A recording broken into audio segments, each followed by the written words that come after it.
ពេលកំពុងញ៉ាំអាហារពេលល្ងាចខ្ញុំពិតជាភ្ញាក់ផ្អើលយ៉ាងខ្លាំងពេលដឹងថាមនុស្សដែលខ្ញុំកំពុងតាមរកនោះកំពុងណាត់ជួបជាមួយនារីម្នាក់ទៀតដូច្នេះគាត់បានដើរទៅសួរដោយកំហឹងថាហេតុអ្វីបានជាខ្ញុំមិនលើកទូរស័ព្ទយើងលែងចាំបាច់តាក់ទងគ្នាទៀតហើយអស់សង្ឃឹមហើយសាកល្បងមើលសិនបន្ទាប់មកគាត់ក៏ប្រញាប់យកកែវទឹកមួយកែវទៀតរួចចាក់វាទៅលើក្មេងស្រីនោះតើអ្នកជានរណាតើអ្នកមានបញ្ហាអ្វីតើអ្នកមានបញ្ហាអ្វីតើវាជាអាជីវកម្មរបស់អ្នកទេតើអ្នកដឹងទេថាហេតុអ្វីបានជាខ្ញុំប្រោះទឹកលើគាត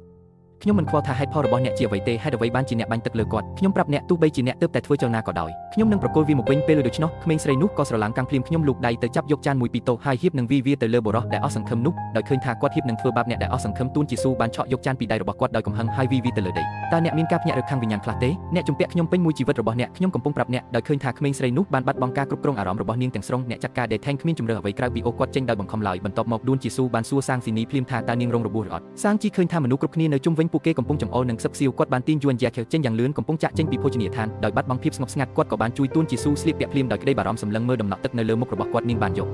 កក្រមាចេញយ៉ាងលឿនដើម្បីជួយគាត់ដួនជាស៊ូមិនអាចជួយអ្វីបានក្រៅពីមានអារម្មណ៍រំជួលចិត្តបន្តិចចំពោះបុរសដែលស្រងូតស្រងាត់និងគិតគូរយ៉ាងម៉ត់ចត់រូបនេះបន្ទាប់មកដោយមានការលីលំគ្នារវាងការខកចិត្តនិងការយកចិត្តទុកដាក់គាត់បានជួយយួនយ៉ាខេរំក្រមាឲ្យបានត្រឹមត្រូវលុះដល់ពេលនោះគាត់ក៏សួរថាស្ត្រីពីមុននោះជានរណាដួនជាស៊ូបាននិយាយថាគាត់ជាមនុស្សមិនសូវសំខាន់ម្នាក់ឲ្យបានច្បាស់លាស់ជាងនេះគាត់ធ្លាប់ជាម្ចាស់បំណុលពីមុនរបស់ឪពុកគាត់បន្ទាប់មកដួនជាស៊ូបានប្រាប់បុរសដែលអស់សង្ឃឹមអំពីឪពុករបស់គាត់វាប្រែថាយប់មួយកាលពី9ឆ្នាំមុនដួនជាស៊ូបានទន្ទឹងរង់ចាំការវិលត្រឡប់របស់ឪពុកគាត់ដោយអន្តេសាដើម្បីអបអរថ្ងៃកំណើតរបស់គាត់ជាមួយគ្នាប៉ុន្តែអ្វីដែលកំពុងរង់ចាំគាត់គឺដំណឹងដ៏រន្ធត់មួយថាឪពុករបស់គាត់បានបុកនរណាម្នាក់ដោយឡានរបស់គាត់ចប់ហើយឬនៅខ្ញុំបានបុកនរណាម្នាក់ឪពុកខ្ញុំផឹកស្រាច្រើនណាស់នៅពេលនោះខ្លាចណាស់មិនហ៊ានរីកាមន្ត្រីប៉ូលីសយួនយ៉ាក់បានដឹងនៅក្នុងចិត្តរបស់គាត់ប្រសិនបើមនុស្សនោះមិនអាចត្រូវបានសង្គ្រោះទេស្ថានភាពនឹងកាន់តែអាក្រក់ទៅដូច្នេះគាត់បានលើកទូរស័ព្ទដើម្បីចុចទៅលេខ100ឪពុកបានប្រញាប់ប្រញាល់ទៅមុខដោយភ័យស្លន់ស្លោដើម្បីបញ្ឈប់គាត់ហេតុអ្វីបានជាអ្នកមិនធ្វើការហៅទូរស័ព្ទនោះខ្ញុំមិនវាអ្នកទេប៉ាយើងត្រូវតែជួយសង្គ្រោះពួកគេឥឡូវនេះប្រសិនបើនរណាម្នាក់ជួបគ្រោះថ្នាក់ស្ថានភាពនឹងកាន់តែធ្ងន់ធ្ងរឡើងអ្នកមិនអាចរត់គេចខ្លួនបានទេឪពុកម្ដាយរបស់គាត់ក៏បានជំរុញឲ្យគាត់ប្រគល់ខ្លួនផងដែរចូលយើងទាំងអស់គ្នាធ្វើការរួមគ្នាដើម្បីស្វែងរកដំណោះស្រាយនៅចន្លោះពេលនៃការសន្ទនារបស់ពួកគេដួនជាស៊ូបានទូរស័ព្ទទៅប៉ូលីសយ៉ាងរហ័សដោយមិននឹកស្មានដល់ឪពុកខ្ញុំមិនអាចទទួលយកការពិតដ៏ឃោរឃៅនេះបានឡើយគាត់ពិតជាបានលោតពីលើអគារមែននៅទីបំផុតគាត់បានខ្លាចជាបន្លែបន្ទាប់មកម្ដាយបាននាំយួនយ៉ាខេទៅផ្ទះជនរង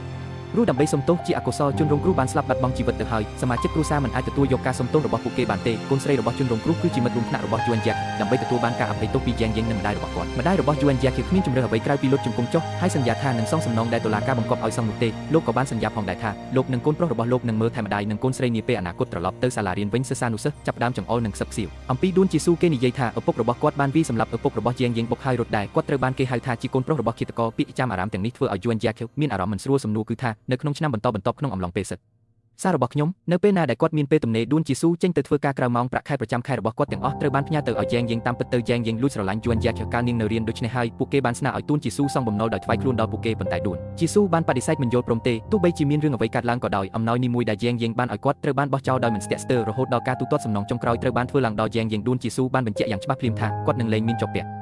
់ព័ន្ធនឹងគាត់ទៀតហើយមិនចាំបាច់តាក់ទងពួកគេម្ដងទៀតទេជាងមិនអាចទ្រាំទ្រនឹងរឿងនេះបានទេហើយក៏បានទូរស័ព្ទទៅភ្លាមយួនជាសឹកជួភ្លាមជាងខឹងយ៉ាងខ្លាំងហើយបានទៅផ្ទះរបស់គាត់ដើម្បីរកគាត់ម្ដងទៀតពួកគេមិនបានរកឃើញនរណាម្នាក់នៅផ្ទះទេខ្ញុំមិននឹកស្មានថានឹងបានជួបគាត់នៅភោជនីយដ្ឋានថ្ងៃនេះទេនោះហើយជាមូលហេតុដែលឈុតឆាកទើបតែកើតឡើងនៅពេលនេះមនុស្សដែលមានការអស់សង្ឃឹមនោះមានអារម្មណ៍សោកស្ដាយយ៉ាងខ្លាំងចំពោះគាត់បន្ទាប់ពីបានរឿងនេះគាត់បានលួងលោមគាត់យ៉ាងរហ័សហើយសរសើរបងប្រុសជាដូចដែលអ្នកបាននិយាយអញ្ចឹងនោះគឺជាម្ចាស់បំណុលរបស់ឪពុកអ្នកដូច្នេះវាមិនមានអ្វីតាក់ទងនឹងអ្នកទេកុំឲ្យគាត់ធ្វើបាបអ្នកភ្លាមនោះការព្រើចាប់ផ្ដើមធ្លាក់ពីលើមេឃខ្ញុំបានឮថាបំណងប្រាថ្នាដែលធ្វើឡើងក្នុងអំឡុងពេលព្រើធ្លាក់លើកដំបូងទំនងជាខ្លាចជាការពិតដោយមានអារម្មណ៍ស្រងូតស្រងាត់ខ្ញុំបានបិទភ្នែកយ៉ាងលឿនហើយធ្វើការបួងសួងដោយស្ងៀមស្ងាត់ថាខ្ញុំសង្ឃឹមថាបងប្រុសជាស៊ូនឹងរួចផុតពីរឿងអកុសលទាំងអស់គាត់សង្ឃឹមថាមាននរណាម្នាក់អាចនៅជាមួយគាត់បានខ្ញុំសង្ឃឹមថាមនុស្សនោះគឺជាខ្ញុំបន្ទាប់មកទួនជាស៊ូក៏បានធ្វើត្រាប់តាមទឹកមុខរបស់សានជឺហើយបានប្រាថ្នាថាក៏ខ្ញុំសង្ឃឹមថាសានជឺអាចមានសុភមង្គលជានិច្ចការយកចិត្តទុកដាក់និងការព្រួយបារម្ភដែលបង្ហាញដល់ដួនជាស៊ូដែលកំពុងតស៊ូជាមួយនឹងសុខភាពនិងភាពអស់សង្ឃឹមបានធ្វើឲ្យគាត់ពិតជាមានអារម្មណ៍កក់ក្ដៅពីពិភពលោកនេះគាត់មានអំណរគុណដែលព្រះអាទិត្យតូចមួយបែបនេះបានលេចចេញមកក្នុងជីវិតរបស់គាត់តែងតែបំភ្លឺពិភពលោករបស់គាត់ទោះជាយ៉ាងណាក៏ដោយនៅពេលដែលដួនជាស៊ូបានត្រឡប់មក